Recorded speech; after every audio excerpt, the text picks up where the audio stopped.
all know what it's like to be hurt. Sometimes we get hurt physically, like when we're in an accident or when we make one wrong move while chopping vegetables. We also know what it's like being hurt by others, either intentionally or unintentionally.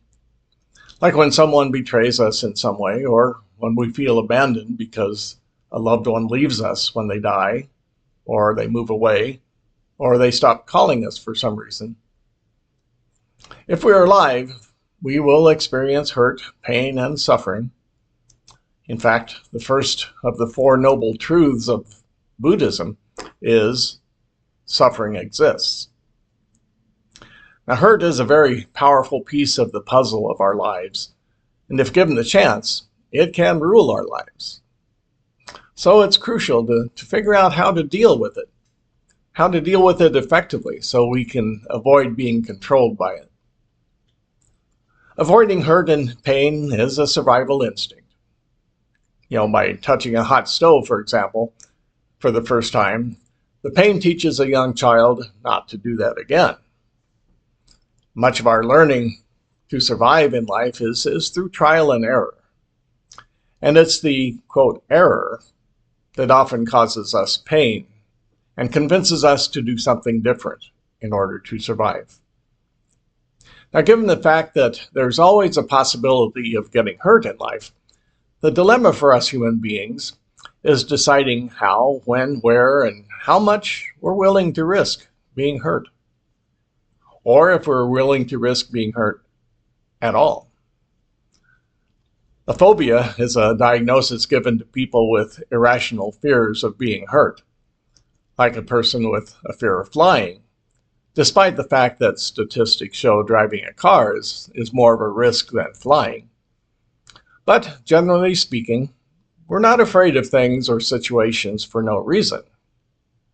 We know that the paring knife can slice our finger as we cut up vegetables, so there's reason to be somewhat wary while doing that. We usually get used to taking common sense precautions when doing risky things. But what happens when a person experiences a hurt so severe that they believe that experiencing it again will destroy them in some way?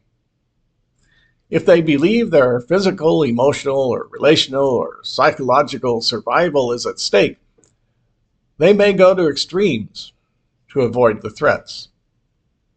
They may succeed in avoiding getting hurt again, but in the process, they may give up things necessary, things they need for health and happiness. I see a particular example of this quite often in counseling. Someone tells me that they're not happy and generally not satisfied with life. It becomes clear in the discussion that they have few friends and no close supportive relationships. As the discussion moves toward the possibility of developing greater connections with others, the person describes the hurt they experienced when someone they trusted betrayed them. It might include an experience of an intimate partner cheating on them, or a family member abusing them in some way when they were young. They say they can't risk getting close to anyone else because they can't survive the possible hurt of another betrayal. In that case, they've traded life-giving relationships for emotional safety, which brings its own kind of suffering.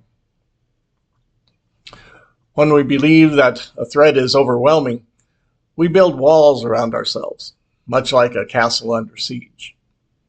The bigger the threat, that is, the greater the past hurt, the higher and thicker we build the walls.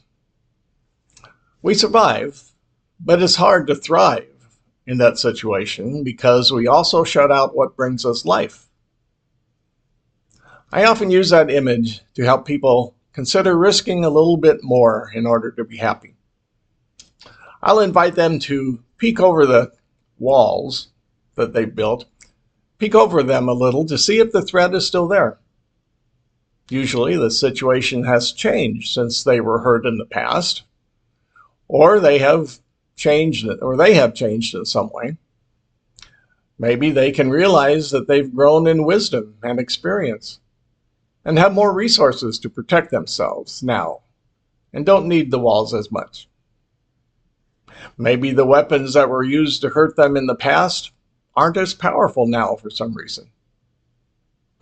I suggest that maybe thinner, shorter walls may now be enough protection, and they don't have to be totally isolated from everyone.